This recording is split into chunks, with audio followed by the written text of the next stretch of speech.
برحمتك يا ارحم الراحمين.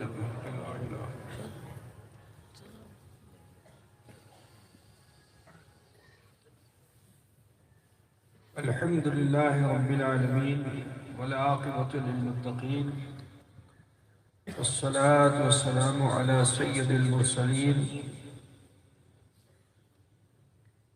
وعلى آله الطيبين الطاهرين. أما بعد، أعوذ بالله من الشيطان الرجيم. بسم الله الرحمن الرحيم.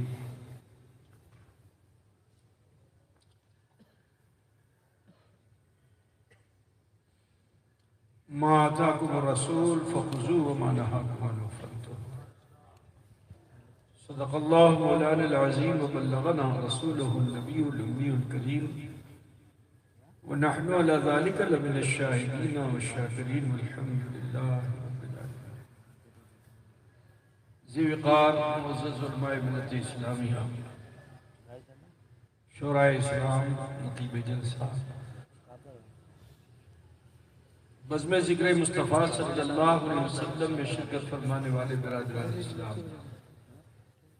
سماعت فرمانے والی خواتین اسلام، عزیز بچوں، نوجوان ساتھیوں، حصول سعادت و برکت کے لیے عقیدت و خلوص کے ساتھ آئیے ہم اور آپ مل کر اپنے آقا و مولا سید عالم نور مجسم جناب محمد رسول اللہ صلی اللہ تعالی علیہ وآلہ وسلم کی بارگاہ بیکس پناہ میں جھوم کر ہدیے درود پاک پیش فرمائے. اللہ صلی اللہ علیہ سیدنا مولانا محمد وعلا آلہ سیدنا مولانا محمد مبارک وسلم صلاۃ والسلام علیہ یا رسول اللہ.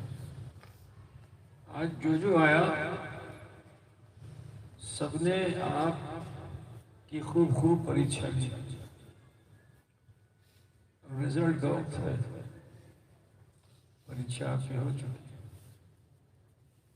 یہ نمبر کیسا دے گئے ہو تو آپ کو بھی پتا ہے کہ نہیں؟ پاس ہو گئے کہ فیل ہو گئے بتاؤ؟ بولو بھائی، بچے بول رہے پاس ہو گئے. آپ لوگ پاس ہو چکے پہلے ہی سے. کیا آج جیسا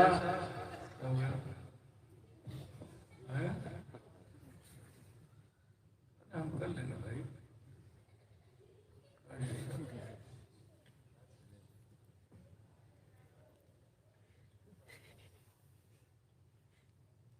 آپ کی سستی دیکھ کر مجھے بھی آپ کے صحبت کا اثر مجھ پہ بھی ہو گیا ہے نا. خربوزہ جو ہے خربوزے کو دیکھ کر رنگ پکڑ لیتا ہے، انجیر کو دیکھ کر رنگ پکڑ لیتی ہے نا.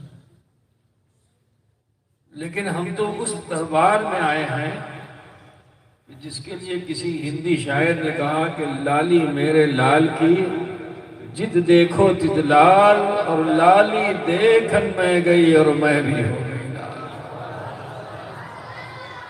اگر رنگ پکڑنا ہے تو ایسا پکڑو بھائی، ہے نا. بہرحال میں آپ کا زیادہ وقت نہیں لوں گا.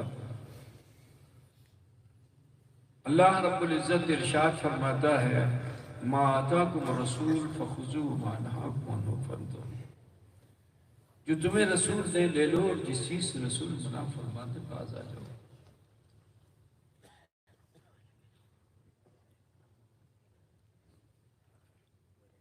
ابتدائی دور اسلام میں جو مکی زندگی تھی، وہاں شریعت کا نفاذ خال خال تھا.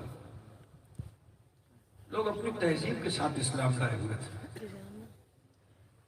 مکے میں شراب نوشی عام تھی، اسلام بھی لائے اور شراب بھی پی رہے تھے.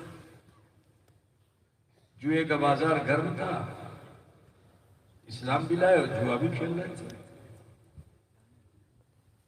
مکے کی تہذیب یہ تھی کہ وہاں عورتوں سے تعلقات قائم کرنا یہ مردوں کی عادت تھی. کلمہ بھی پڑھا اور اپنی اس تہذیب پہ بھی قائم تھے، کیونکہ ابھی قانون شریعت کا نفاذ نہیں ہوا ہے۔ تو جو ان کی تہذیب تھی وہ اپنی اسی تہذیب پہ تھے، کلچر پہ تھے، لیکن انہیں روکا نہیں گیا۔ ظلم بڑھتا گیا۔ حضور اکرم صلی اللہ علیہ وسلم کی وہ مکی زندگی جس میں آپ جانتے ہیں کہ رسول کائنات صلی اللہ علیہ وسلم کے لیے خود ان کی چچی نے راستے میں کانٹے بچھا دیے۔ اللہ کے رسول صلی اللہ علیہ وسلم کو برا بھلا کہا گیا، خود حضور کے سامنے حضور کی شان میں گستاخیاں ہو رہی ہیں۔ آپ کو معلوم ہوگا کہ ایک بوڑھی عورت جو سرکار کی شان میں گستاخی کر رہی ہے، بوجھ اٹھا نہیں پا رہی تھی، حضور اکرم صلی اللہ علیہ وسلم کا اخلاق کریمانہ احساس کہ آپ نے اس کی گٹھری کو خود اٹھایا اور وہ برائی راستے پر کرتی چلی گئی، اور حضور ہی سے کہہ رہی کہ دیکھو ہمارے شہر میں ایک ایسا شخص ہے جس کا نام محمد بن عبداللہ ہے، اس سے ملنا نہیں، اس کی زبان میں بڑی سحر بیانی ہے، جو اس سے سن لیتا ہے، جو اس کے سامنے چلا جاتا ہے، وہ اپنے باپ داداؤں کے دھرم کو چھوڑ دیتا ہے، اسی کا دیوانہ ہو جاتا ہے۔ جانا نہیں اس کے پاس۔ جب منزل پہ پہنچ گئی بڑھیا، گٹری اتاری رسول پاک میں، تو پھر اس نے تاکید کی، دیکھو بیٹا اس کے پاس جانا نہیں۔ اچھا بتاؤ تمہارا نام کیا ہے؟ تو کہا جس کے پاس جانے سے اے ماں تم روک رہی ہو، میں وہی محمد بن عبداللہ۔ تہذیب کو بدلنے کے لیے ضروری یہ ہے کہ آپ کے اندر کتنا کانفیڈنس ہے، آپ کے اندر کتنا کانفیڈنس ہے۔ اگر آپ نے اپنے کانفیڈنس کو کھو دیا تو آپ کلچر نہیں بدل سکتے، آپ سوسائٹی میں بدلاؤ نہیں لا سکتے، آپ معاشرے میں تبدیلی نہیں لا سکتے۔ رسول پاک صلی اللہ علیہ وسلم کے چند دن ابھی گزرے ہی تھے کہ شریعت کا نفاذ ہو گیا۔ اب جب شریعت کا نفاذ ہوا تو کیا؟ اقیموا الصلاۃ، نماز کو قائم کرو۔ صحابہ کرام نے نماز کو تو حاصل کر لیا، مگر چھپ چھپ کے نماز پڑھتے تھے کہ کہیں ایسا نہ ہو کہ مکے کے وہ ظالم ظلم و ستم کرے۔ نماز چھپ چھپ کے 9 سے 10 ہوئے، 10 سے 11 ہوئے، 11 سے 12 ہوئے، 12 سے 20 ہوئے، 20 سے 25، 25 سے 30، حتیٰ کہ 39۔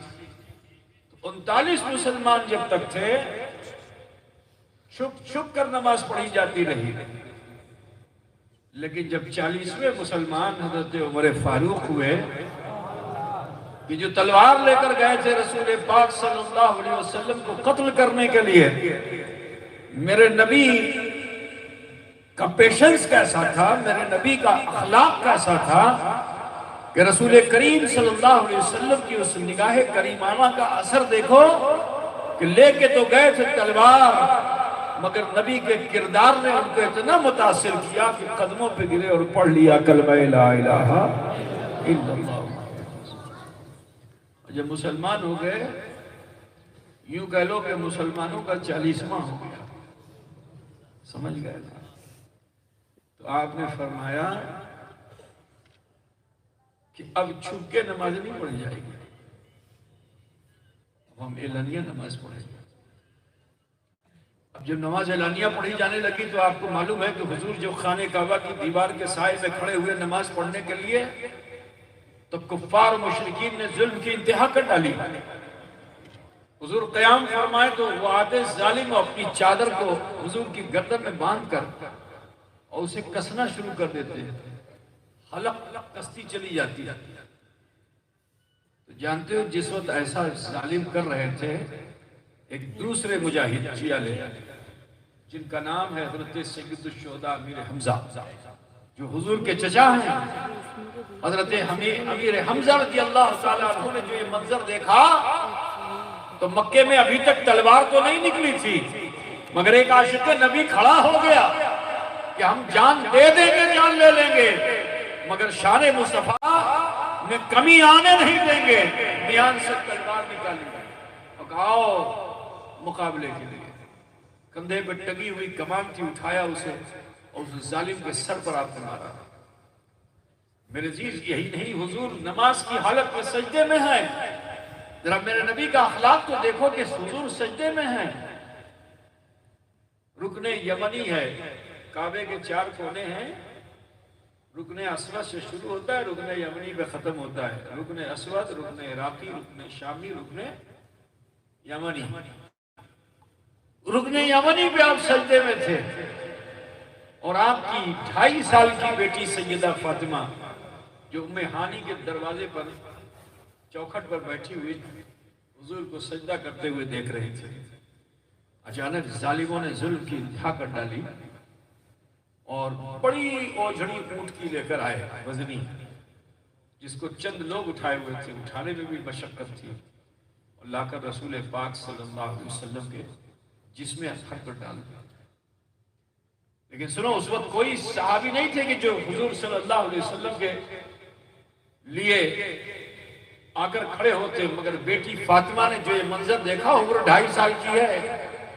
میں یہ بتانا چاہتا ہوں کہ حضور میں طاقت کتنی ہے، حضور صلی اللہ علیہ وسلم کتنے پاور والے تھے، کتنے شکتیمان تھے، کہ جب رسول کائنات صلی اللہ علیہ وسلم سجدے میں گئے اور ان کفار مشرکین نے لا کر اوجھڑی کو آپ کے جسم اطہر پر ڈال دیا، تو 2.5 سال کی بیٹی فاطمہ جو رسول اللہ کی بیٹی ہیں، 2.5 سال کی بیٹی آپ کی ہو، بولو ایک بالٹی اٹھا پائے گی؟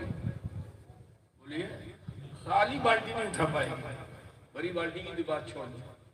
لیکن دیکھو کہ سیدہ فاطمہ 2.5 سال کی ہیں، جوش میں آتی ہیں، ظالموں کو برا بھلا کہتی ہیں، اور اس اوجھڑی کو جو حضور کے جسم اطہر پہ رکھی ہوئی تھی، اسے 2 ہاتھ سے نہیں اٹھایا، 1 ہاتھ سے اٹھا کے پھینک دیا۔ تو جب سیدہ فاطمہ کے بازوؤں کا یہ اثر ہے تو میرے مصطفیٰ کے بازوؤں میں کیسا اثر ہے؟ لیکن مکی زندگی ہے، صبر و استقامت کے ساتھ حضور وقت گزار رہے ہیں۔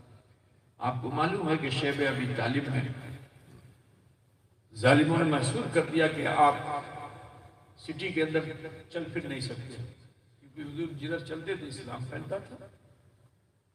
تو انہوں نے کہا بس یہ جو وادی ہے شیب ابی طالب، اسی ایریے میں آپ کو رہنا ہے، اس کے باہر آپ نہیں جا سکتے۔ حضور صلی اللہ علیہ وسلم اپنے تمام صحابہ کے ساتھ وہیں رہنے لگے، جب تک کھانے پینے کا رسد تھا کھاتے پیتے رہے۔ لیکن اب تو حال یہ ہو گیا کہ آٹا بھی ختم ہو گیا، روٹی کیسے پکے، اب کچھ ہے نہیں، تو صحابہ کرام صبر کرنے لگے، اور جب صبر کرنے لگے صحابہ کرام تو صبر کی انتہا ہو گئی، یہاں تک کہ پیٹ پر پتھر باندھ دیے صحابہ نے۔ لیکن جب جام سے صبر کا پیمانہ چھلکا تو دربار محمدی میں حاضر ہوئے اور عرض کیا، رسول اللہ پیٹ پہ پتھر باندھ دیے، اللہ کے رسول غذا کا انتظام کیجیے۔ میرے نبی اگر چاہتے تو اشارہ کر دیتے تو خالِ نعمت اتر آتا، مگر مکے کی زندگی صبر و استقامت کی زندگی تھی۔ رسول کائنات صلی اللہ علیہ وسلم نے ان صحابہ سے فرمایا کہ تم نے 1 پتھر باندھا ہے، یہ دیکھو میں نے 2 پتھر باندھا۔ لقد کان لکم فی رسول اللہ اسوۃ حسنہ، تحقیق کہ تمہارے لیے اللہ کے رسول کی زندگی بہترین نمونہ عمل ہے۔ ظلم پہ ظلم ہوتا چلا گیا اور رسول پاک صبر پر صبر کرتے چلے گئے، یہاں تک کہ حالت یہ ہوئی کہ آپ کو ہجرت پر بھی آمادہ ہونا پڑا اللہ کے حکم سے۔ ظلم کی انتہا ایسی ہو گئی کہ اس چہیتے شہر کو چھوڑنا پڑا جس کے لیے رب نے قسم کھائی کہ لا اقسم بہذا البلد وانت حل بہذا البلد، قسم ہے اس شہر مکہ کی جس میں اے حبیب آپ جلوہ فکر۔ تو نماز کی فرضیت کہاں آ گئی؟ ہونا تو یہ چاہیے تھا کہ جب اتنی مشقتیں تھی، بھوک تھی، پیاس تھی، تو اللہ تعالیٰ تو تدبیر والا ہے، اللہ رب العزت نماز کے بجائے روزے کو فرضیت کا مقام دے دیتا مکے کی سرزمین پہ،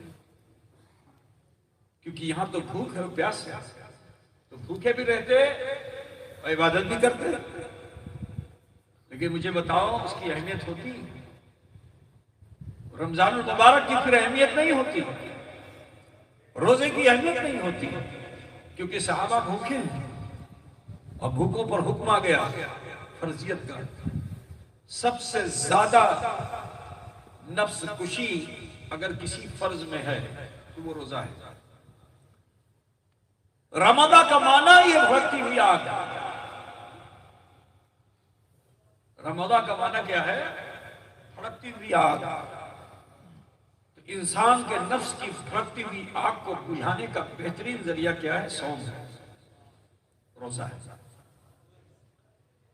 اگر یہ مکے میں فرض ہوا ہوتا تو اس کی اہمیت نہیں ہوتی، لیکن جب ہجرت کر رسول پاک صلی اللہ علیہ وسلم مدینہ منورہ پہنچے اور نصارہ اور یہودیوں سے معاہدہ ہو گیا، پیکٹ ہو گیا، امن و شانتی کے ساتھ لوگ رہنے لگے، تو حضور کا قدم میمنۃ لزوم جہاں پڑتا ہے وہاں خزاں رہے گی، وہاں تو بہار آ جاتی ہے۔ وہ بنجر زمین کی جس میں کچھ نہیں اگتا تھا، نبی کے پہنچتے ہی وہاں ہریالی آ گئی، ہر طرف کھیتیاں لہلہانے لگی، باغات میں پھل آنے لگے۔ مکے کے لوگ 2 سال میں آسودہ حال ہو گئے، اور تجارت کرنے کے لیے جانتے ہو مکے سے نکل کر بہت بڑا مارکیٹ تھا بدر کا۔ کہاں تھا؟ بدر ایک شخص کا نام تھا، اس کے نام کا ایک کنواں تھا، کنواں، تو اسی کنویں سے اس علاقے کو بدر کہتے تو وہاں بہت بڑا بازار لگتا تھا، اور وہاں تجار جاتے تھے اور بازار کرتے تھے، خرید و فروخت وہاں ہوتی تھی۔ مدینے کے یہ انصار مہاجر بھی اپنی کھجوریں، اپنے جو، اپنے اناج کو لے کر کے وہاں سے 70-80 کلومیٹر دور ہے مدینے سے، اور سفر کر کے جاتے وہاں پہ کاروبار کرتے تھے۔ اور ادھر ابو جہل، عتبہ، شیبہ، کفار مشرکین نے مکے میں اور بھی دیگر قبیلوں کو ملا کر کے کانسپریسی کی کہ ہمیں ایسے موقع پہ جا کے حملہ کر دینا ہے کہ جب یہ اپنے اپنے کاموں میں لگے ہوئے ہیں، جب یہ کاروبار کر رہے ہوں گے، ان کے ہاتھوں میں ڈانڈیاں ہوں گی تو تلوار نہیں ہوگی، یہ مقابلے پہ ہمارے آ نہیں پائیں گے، ہم انہیں پیچھے سے جا کے قتل کر دیں گے، سارے مسلمان موت کے گھاٹ اتر جائیں گے۔ اے عزیزو، 2 ہجری تک مسلمان آسودگی کی زندگی جی رہا ہے، نہ تیر، نہ تبر، نہ بھالے، نہ برچیاں، کچھ نہیں، آسان زندگی جی رہے ہیں، سب سکون کی زندگی جی رہے ہیں، لیکن مخبر ساجد جناب محمد رسول اللہ صلی اللہ علیہ وسلم سے کچھ چھپے گا؟ ارے جب خدا نہیں چھپتا تو ابو جہل کیسے چھپے گا؟ عزیزان گرامی، اسی لیے تو اعلیٰ حضرت فاضل بریلوی فرماتے ہیں نا کہ اور کوئی غیب کیا، تم سے نہاں ہو بلا، جب نہ خدا ہی چھپا تم پہ کرو۔ دیکھو امتحان ہمیشہ ہے، مکے میں بھی امتحان تھا، مدینے میں بھی امتحان تھا۔ عاشق 2 طرح کے ہوتے ہیں، لیلا مجنوں کا قصہ تو آپ نے سنا ہے نا، لیلا کے بڑے عاشق تھے، بڑے چاہنے والے تھے، سب کے سب دیکھ رہے تھے کہ بس دہلیز پر آئے گی تو مجھ سے دیکھیں گے، اور سب اپنے اپنے عشق کا چیلنج کر رہے ہیں، لیکن جانتے ہو جب ٹیسٹ لیا گیا تو سب کے سب بھاگ گئے، اکیلا مجنوں بچا۔ معلوم ہے نا، زیادہ تفصیل میں جانا نہیں چاہتا، اس نے جسم کے ہر عضو سے گوشت کاٹ کاٹ کر کے اپنی محبوبہ کی بارگاہ میں پیش کر دیا تھا، اس لیے کہ نہ جانے کس جگہ کا گوشت میری محبوبہ نے مانگا ہے، تو جہاں جو گوشت اسے پسند آئے گا میری ان بوٹیوں میں سے قبول کر لے گا۔ تو تو عشق مجازی کا جب یہ عالم ہے تو عشق حقیقی کا عالم کیا ہے؟ تو سنو، خالی نعرے لگانے سے کچھ ہونے والا نہیں ہے، بہت سجدہ کر لینے سے کچھ ہونے والا نہیں ہے۔ یہ محبت رسول جو ہے یہی ایمان کی شرط۔ زندگی بھر کلمہ پڑھتے رہو، مومن نہیں ہو سکتے ہو جب تک کہ حضور صلی اللہ علیہ وسلم سے سچی محبت نہیں ہوگی۔ دیکھو مکے میں ٹیسٹ ہوا مسلمانوں کا، اب مدینے کی باری آ گئی، آسان زندگی جی رہے تھے کہ اللہ تعالیٰ نے شریعت کا نفاذ فرما دیا کہ جس طرح اور قوموں پر روزے فرض کیے گئے، اے حبیب آپ کی امت پر بھی روزے فرض کیے جاتے ہیں۔ روزے کی فرضیت آ گئی۔ رسول کائنات صلی اللہ علیہ وسلم نے ابھی روزے کی فرضیت کو پیش کیا ہی تھا کہ اچانک رسول کائنات صلی اللہ علیہ وسلم کو یہ خبر لگی کہ مکے میں تمام کفاران عرب تیاری کر رہے ہیں، اور دوسری جانب ابو سفیان جو شام کو کاروبار کے لیے گئے ہوئے تھے، ان میں آپس میں رابطہ بنا کہ ہم ادھر سے آتے ہیں، آپ ادھر سے آئیے، بیچ میں بدر ہوگا، ہم سب ٹوٹ پڑیں گے، ان کو موقع بھی نہیں ملے گا مقابلے کا، وہ سب موت کے گھاٹ اتر جائیں گے۔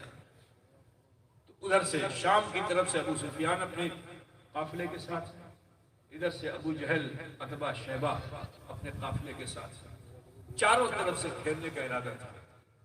رسول پاک کو جب خبر لگی تو میرے آقا صلی اللہ علیہ وسلم نے صحابہ کے درمیان اعلان فرمایا کہ اے میرے صحابہ دیکھو، ابھی تو روزے فرض ہوئے ہیں، واللہ تم سے تمہاری جان کی قربانی چاہتا ہے، تمہاری جان کی قربانی چاہتا ہے۔ جب حضور نے یہ اعلان فرمایا تو اسی مدینے میں دو حصے میں لوگ بٹ گئے، کچھ تو جوش و جذبے کے ساتھ اپنے اپنے گھروں کو گئے، اور 2 سال سے پڑے ہوئے ہتھیار کو سیکل کرنے لگے، کوئی پتھر پہ رگڑ رہا ہے تو کوئی تیر کو درست کر رہا ہے، کوئی پھالے برچیوں کو درست کر رہا ہے۔ ایک جماعت ہے ایسی کہ وہ نماز پڑھنے میں بہت آگے آ۔ ابھی عزیزم وہی سلموں نے آپ کو حدیث شریف سنائی نا، مسجد میں نماز پڑھنے والے ہوں گے، مومن کوئی نہیں ہوگا۔ دیکھو یہ سلسلہ 1400 سال سے ہے، پہلی صف میں بیٹھنے والا۔ مسجدوں میں آج بھی کچھ جگہوں پہ رواج ایسا ہے، کچھ لوگ ایسے ہوتے ہیں، نمازی ہوتے ہیں، بہت اچھی بات، لیکن وہ اپنا ریزرویشن کرائے ہوئے ہوتے ہیں۔ اب یہ امام کے پیچھے بالکل میں کھڑا رہوں گا، مؤذن کے بغل میں میں سب سے زیادہ ثواب والی جگہ میری ہے، یہ مقابلہ ہوتا ہے۔ اب وہ اگر بعد میں بھی آئے اس کی جگہ کوئی ہوگا تو اس کو کھسکائے گا، تو وہ کھسکا کے اپنی جگہ بیٹھے گا۔ اگر آپ ایسا کرتے ہیں تو آپ کی نماز بھی قبول نہیں ہوگی۔ بات سمجھ رہے نا؟ بادشاہ وقت بھی آئے تو اس کے لیے پہلی صف میں جگہ نہیں ملے گی، پیچھے کی صف میں جگہ ملے گی، جہاں خالی ہے وہاں رہو۔ اورنگزیب کا نام سنا ہے نا؟ جامع مسجد دلی میں جب امام کا انتقال ہو گیا تو مسئلہ وہ امام کون ہو، تو اب اس میں بڑے بڑے علماء آتے، بڑے قرآ آتے، بڑے بڑے خطبہ آتے، اور وہ ہر جمعے کو ان کو موقع ملتا کہ آپ خطبہ دیجئے یا نماز پڑھائیے۔ اب وہ خطیب خطبہ دیتا رہتا، بالکل جب منبر پہ جانے کا موقع آتا تو اسی وقت اورنگزیب آتے تھے۔ اب جب اس وقت اورنگزیب آتے تھے تو بادشاہ کی نظر دروازے میں جو پڑے رہتے ہو مجمع کو کہے ہٹ جاؤ ہٹ جاؤ ہٹ جاؤ ہٹ جاؤ، سب کو ہٹا دے، ہٹانے کے بعد خود بھی منبر سے ہٹ جائے۔ حکم بھی ہے کہ بادشاہ آ گیا تو پھر کوئی امام جو ہے وہ نماز نہیں پڑھا سکتا ہے، اب نماز پڑھائے گا بادشاہ۔ ٹھیک ہے، سادات کرام اگر عالم ہیں قاری ہیں تو بڑے سے بڑے قراء و علماء نماز نہیں پڑھائیں گے، پھر سیدی نماز پڑھائے گا، یہ سب مسئلہ ہے۔ ٹھیک ہے، لیکن اس کے لیے حکم یہ ہے کہ وہ موجود ہو۔ تو اورنگزیب نماز تو پڑھا دیتے تھے اور اس کے بعد اس کو معزول کر دیتے تھے، لیکن جو ابھی بخاری خاندان ہے، ان کے جو دادا پردادا تھے بخارا سے آئے، سید تھے، آل رسول تھے۔ اب جب اورنگزیب آیا تو عادت کے مطابق مجمع خود بخود اٹھنے لگا، تو امام نے حکم دیا جو جہاں وہیں بیٹھ جائے۔ چپلوں کے پاس بادشاہ وقت کو جگہ ملی تھی، سیڑھیوں پہ جہاں چپل اتاری جاتی تھی وہاں اورنگزیب کو جگہ ملی تھی۔ اتنا خوش ہوا اورنگزیب کہ میں نے وہ دیکھا ہے، اس عبداللہ بخاری کے پاس بھی گیا تھا، میں نے وہ دیکھا ہے، اتنا بڑا تانبے کا فرمان ہے اورنگزیب کا، جو ان کے آفس میں رکھا ہوا ہے، مسجد کے پیچھے ان کا آفس ہے۔ عبداللہ بخاری نے بتایا کہ دیکھیے ہمارے دادا پردادا اتنے غیور تھے کہ بادشاہ وقت کو بھی نظروں میں نہیں لائے اور حق و صداقت کے ساتھ قائم تھے، تو بادشاہ نے نسلاً بعد نسل امامت کا حق اسی خاندان کو عطا کر دیا۔ عزیزان گرامی، یہ ہے معاملہ۔ اب جب اللہ کے رسول صلی اللہ علیہ وسلم نے اعلان فرمایا کہ جان کو قربان کرنے کا موقع آ گیا، جہاد کرنا ہے، صحابہ جوش میں اپنے اپنے گھروں کو گئے، جو کچھ بھی ان کے پاس تھا ہتھیار اسے سیکل کرنے لگے، تیاری کرنے لگے کہ صبح ہم لوگوں کو جانا ہے۔ ایک جماعت ایسی جو پہلی صف میں بیٹھتی تھی، اس جماعت کا قائد جو تھا اس کا نام تھا عبداللہ ابن ابی۔ کیا نام تھا؟ سنیں گے بھائی آپ لوگ؟ تھکے ہوئے بہت لگ رہے ہیں آپ لوگ، نہیں سنیں گے؟ ایسے ایسے کیا کر رہے ہیں؟ ابھی سنیں گے تو ایسے ایسے کیجئے، آپ تو ایسے ایسے۔ جناب نوری صاحب آج کیوں وہاں بیٹھے ہوئے ہیں بھائی؟ چلے آئیے ادھر، آئیے درد ہو رہا ہے کیا گھٹ رہے ہیں؟ تب کہتے بھائی نا، عزیزان گرامی خیال فرمائیے، سب تیاری کر رہے ہیں۔ وہ جو رات بھر مسجد میں عبادت کرتے تھے نا، اپنا نفل چھوڑ دی، سجدہ چھوڑ دیا، قیام چھوڑ دیا، رکوع چھوڑ دیا، کہا غضب ہو جائے گا اگر یہ 1000 مسلمان کافروں مشرکوں کے مقابلے میں کھڑے ہو جائیں گے تو یہ سب کو پسپا کر دیں گے، کچھ کرنا چاہیے۔ تو عبداللہ ابن ابی جو منافق تھا، کلمہ پڑھتا تھا، نماز پڑھتا تھا، حضور صلی اللہ علیہ وسلم کی دستبوسی بھی کرتا تھا، بڑی تعظیم بھی کرتا تھا، لیکن اب جب معاملہ آ گیا مقابلے کا تو اس نے کہا اگر یہ کامیاب ہو گئے تو اسلام کو ترقی حاصل ہو جائے گی۔ ان لوگوں نے نماز پڑھی مگر دل سے نہیں، کلمہ پڑھا مگر دل سے نہیں، اسی کو منافق کہتے ہیں۔ پوری سورہ منافقون ہے قرآن میں، بات سمجھ رہے ہیں نا؟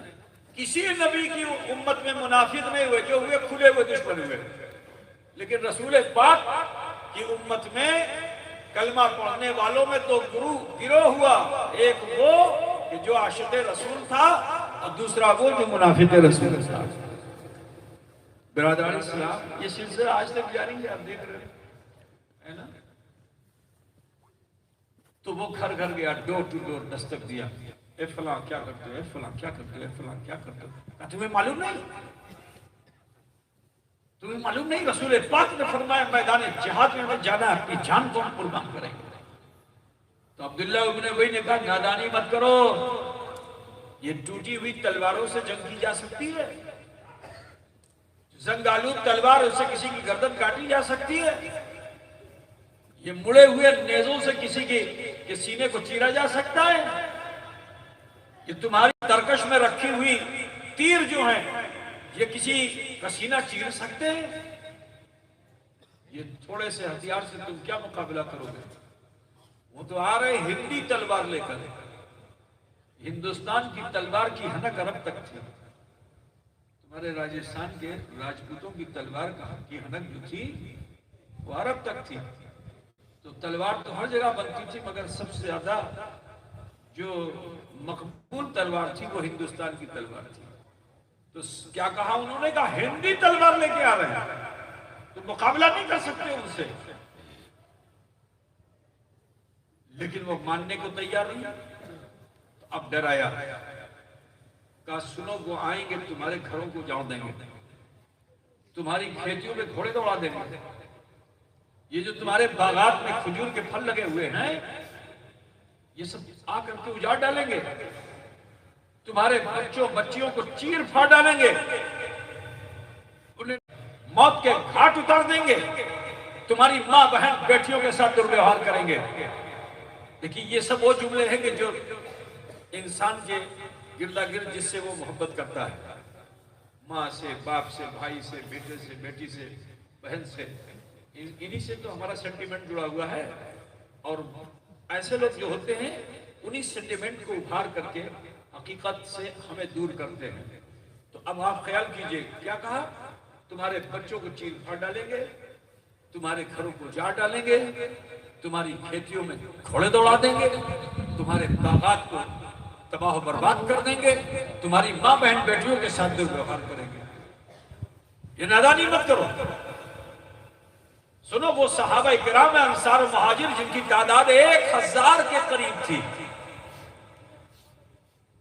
لیکن جب صبح کو آنا ہوا تو 1000 نہیں آئے، کیونکہ جو کانا پھوسی ہوتی ہے نا، کانا پھوسی بڑی خطرناک چیز ہوتی ہے، انسان کا عزم اس کے حوصلے کو بدل ڈالتا ہے، انسان کے حوصلے کو، اس کے عزم کو کان میں آگے کہا، آپ فوراً ہی اس کی بات کو سچ سمجھ کر کہ اس پہ عمل کرنے کی کوشش کرتے ہیں۔ آپ یہی کہ رسول اللہ صلی اللہ علیہ وسلم کے ہاتھوں پر ایمان لانے والے وہ صحابہ جو رسول پاک پر اپنی جان نثار کرنے والے ہیں، لیکن وہ کنفیوز ہو گئے۔ ان کا کنفیوژن ایسا، وہ کنفیوز کب ہوئے کہ جب دیکھا کہ جان مال زمین جائیداد سے یہ واپس لوٹنے والے نہیں ہیں، تو کہا اچھا ایک بات بتاؤ، میرے تعلق سے آپ لوگوں کا کیا گمان ہے، مجھ کو آپ کیسا سمجھتے ہو؟ آپ تو بڑے نیک ہیں، بڑے اچھے، بڑے پارسا ہیں، عابد ہیں، متقی ہیں، آپ تو ایسے عابد ہیں کہ آپ کی عبادت پر حضرت صدیق اکبر بھی رشک کرتے ہیں۔ اس وقت اس نے اپنی حقیقت کو کھولا ان صحابہ کے سامنے اور یہ کہا سنو، میں کلمہ پڑھتا ہوں مگر مسلمان نہیں ہوں، میں نماز پڑھتا ہوں مگر مسلمان نہیں ہوں۔ نبی کا معنی کیا ہے بتاؤ؟ کہا نبی کا معنی غیب کی خبر دینے والا، کہا نبی کا معنی غیب کی خبر دینے والا، کہا اگر نبی ہوتے تو میرے دل کا حال جان لیتے اور مجھے مسجد سے نکال دیتے۔ یہ ان کے سامنے کہا۔ ذرا سوچو، پختہ ایمان والے ایک پل کے نبی رسول اللہ کو جو دیکھ لے وہ جنتی ہے، نماز پڑھے یا نہ پڑھے اس کا ایمان اتنا پختہ ہو جاتا ہے۔ لیکن شیطان جب دھوکہ دینا چاہتا ہے تو ایسوں کو بھی وسوسے میں لاتا ہے۔ غور سے سنیے گا میرے بھائی، اور ان واقعات سے اپنی زندگی کے اندر انقلاب لانے کی کوشش کیجیے کہ ان صحابہ کے دلوں میں ان چند لوگوں نے ایسی بات ڈال دی کہ جب صبح ہوئی تو یہ 1000 صحابہ حضور کی بارگاہ میں نہیں گئے، 1000 میں سے صرف 313 کتنے گئے بولیے؟ اچھا 313 زیادہ ہے، 1000 میں سے 313 مائنس کرو تو کتنا بچے گا؟ تم لوگ دکاندار ہو گئے، گھڑی نہیں آتی، تمہیں بتاؤ بچے 1000 میں سے 300 700 پھر سے جوڑو، پھر سے جوڑو، 313 1000 میں سے کم کرو تو کتنے؟ 600 سمجھ گئے کہ نہیں سمجھے؟ پاس ہونا ہے تو اسکول میں لو،